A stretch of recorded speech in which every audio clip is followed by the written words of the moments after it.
എല്ലാവർക്കും നമസ്കാരം. പുതിയൊരു വീഡിയോയിലേക്ക് എല്ലാവർക്കും സ്വാഗതം. രാമായണ മാസം എന്നുകൂടി അറിയപ്പെടുന്ന കർക്കിടക മാസം പിറക്കുവാൻ ഇനി വളരെ കുറച്ച് ദിവസങ്ങൾ മാത്രമേ ഉള്ളൂ. കർക്കിടക മാസം തുടങ്ങുന്നതിന് മുൻപും കർക്കിടക മാസത്തിലും നാം അനുഷ്ഠിക്കേണ്ട നിരവധി കാര്യങ്ങളുണ്ട്.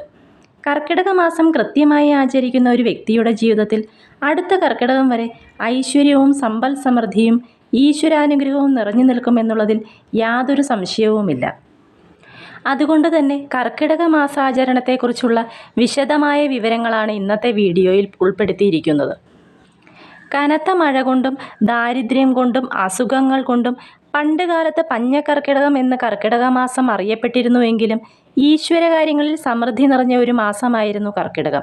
ഇത്രയേറെ അനുഗ്രഹം നൽകുവാൻ കഴിവുള്ള മറ്റൊരു മാസം വേറെയില്ലെന്ന് അറിഞ്ഞുകൊണ്ട് തന്നെയാകണം പണ്ടുള്ളവർ കർക്കിടക മാസാചരണത്തിന് വളരെയേറെ പ്രാധാന്യം കൊടുത്തിരുന്നത്.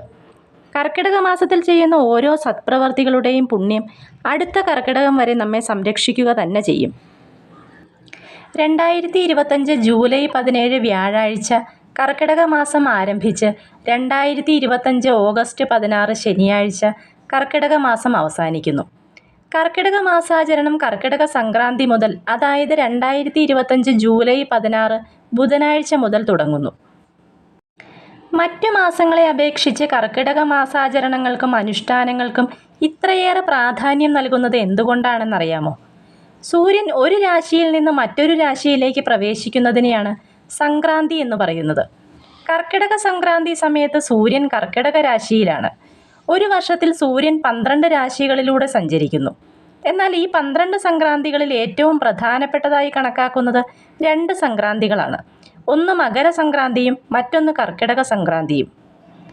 മകരസംക്രമണ സമയത്ത് സൂര്യൻ ഉത്തരായനത്തിലേക്ക് തിരിയുന്നു. സൂര്യൻ്റെ ഉത്തരായന യാത്രയിൽ അഗ്നി മൂലകം പ്രബലമാണെന്ന് ജ്യോതിഷ കണക്കുകൂട്ടലുകൾ സൂചിപ്പിക്കുന്നു. സൂര്യൻ മകരത്തിലേക്ക് പ്രവേശിക്കുമ്പോൾ നമ്മുടെ ദിവസങ്ങൾക്ക് ദൈർഘ്യമേറുകയും നമുക്ക് പ്രവർത്തിക്കുവാൻ കൂടുതൽ ഊർജം ലഭിക്കുകയും ചെയ്യുന്നു. എന്നാൽ കർക്കിടക സംക്രാന്തി ദിനത്തിൽ സൂര്യൻ ദക്ഷിണായനത്തിലേക്ക് തിരിയുന്നു. അപ്പോൾ പ്രബലമായിരിക്കുന്നത് ജലമൂലകമാണ്. ജലമൂലകത്തിൻ്റെ ആധിപത്യം കാരണം പരിസ്ഥിതിയിൽ നെഗറ്റീവ് ഊർജം അല്ലെങ്കിൽ നെഗറ്റീവ് ശക്തികൾ വിജയിക്കുന്നു. ഈ നെഗറ്റീവ് ഊർജം നമ്മെയും നമ്മുടെ ജീവിതത്തെയും ബാധിക്കാതിരിക്കുവാൻ വേണ്ടിയാണ് കർക്കിടക മാസം കൃത്യമായി ആചരിക്കണമെന്ന് പറയുന്നത്. കർക്കിടക സംക്രാന്തി വരുന്നത് ജൂലൈ 16 ബുധനാഴ്ച വൈകിട്ട് 5:30 പുണ്യകാല മുഹൂർത്തം വരുന്നത് ജൂലൈ 16 രാവിലെ 5:54 മുതൽ വൈകിട്ട് 5:30 വരെയാണ്. മഹാപുണ്യകാല മുഹൂർത്തം ജൂലൈ 16 വൈകിട്ട് 5:06 മുതൽ 5:30 PM വരെയാണ്. കർക്കിടക സംക്രാന്തിക്ക് മുന്നേയായി വീടും പരിസരവും മുഴുവൻ വൃത്തിയാക്കണം. വീടിൻ്റെ അകവും പുറവുമെല്ലാം മാറാലയുണ്ടെങ്കിൽ അതൊക്കെ മാറ്റി മുഷിഞ്ഞ തുണികളെല്ലാം അലക്കി നമുക്ക് ആവശ്യമില്ലാതെ ഉപയോഗിക്കാതെ വച്ചിരിക്കുന്ന സാധനങ്ങളും കേടായ സാധനങ്ങളും എല്ലാം എടുത്തു മാറ്റി പൊടിയൊക്കെ തുടച്ച് വീടിൻ്റെ തറയെല്ലാം നന്നായി തുടച്ച് വൃത്തിയാക്കണം. സാധനങ്ങളെല്ലാം അടുക്കി ഒതുക്കി വെച്ച് പൂജാമുറിയിലെ ഫോട്ടോയെല്ലാം തുടച്ച് വൃത്തിയാക്കി വിളക്കും മറ്റും കഴുകി വൃത്തിയാക്കി നല്ല ഭംഗിയായി തുടച്ച് വൃത്തിയാക്കുക. മുറ്റവും പരിസരവും എല്ലാം പുല്ലൊക്കെ പറിച്ച് വൃത്തിയാക്കുക. കർക്കിടക സംക്രാന്തിക്ക് മുൻപ് ഇതെല്ലാം ചെയ്യുന്നതിലൂടെ ചേട്ടാ ഭഗവതിയെ അല്ലെങ്കിൽ ജ്യേഷ്ഠാ ഭഗവതിയെ പുറത്താക്കി ശ്രീ ഭഗവതിയെ വീടിനകത്തേക്ക് വരവേൽക്കുക എന്നതാണ് ഇതുകൊണ്ട് ഉദ്ദേശിക്കുന്നത്.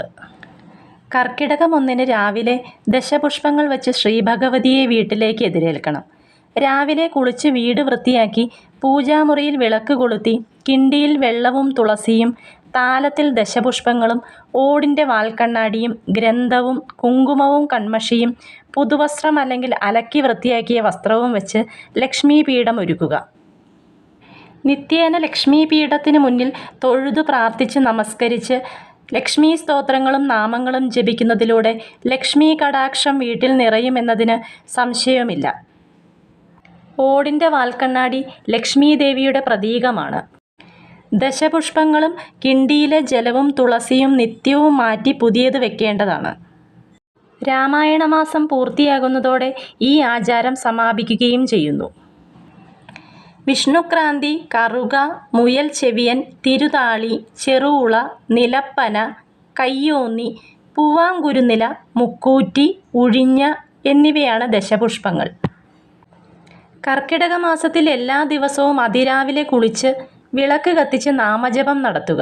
വൈഷ്ണവ നാമങ്ങൾക്കും പ്രത്യേകിച്ച് ശ്രീരാമനാമങ്ങളും മന്ത്രങ്ങളും ദേവീനാമങ്ങളും കഴിയുന്നത്ര ജപിക്കുക. എല്ലാ ദിവസവും ക്ഷേത്ര ദർശനം നടത്തുന്നത്, പ്രത്യേകിച്ച് വൈഷ്ണവ ക്ഷേത്ര ദർശനം നടത്തുന്നത് ഉത്തമമാണ്. ക്ഷേത്രത്തിലിരുന്നുള്ള നാമജപം ദുരിതശമനത്തിന് വളരെയധികം സഹായകമാണ്. അവരവർക്ക് കഴിയുന്ന പോലെ ദാനധർമ്മങ്ങൾ നടത്തുന്നത് മുജ്ജന്മ കർമ്മദോഷങ്ങൾക്ക് പരിഹാരമാണ്. കാക്കകൾക്ക് ഭക്ഷണവും ജലവും നൽകുന്നത് വളരെ നല്ലതാണ്. പകലുറക്കമരുത്.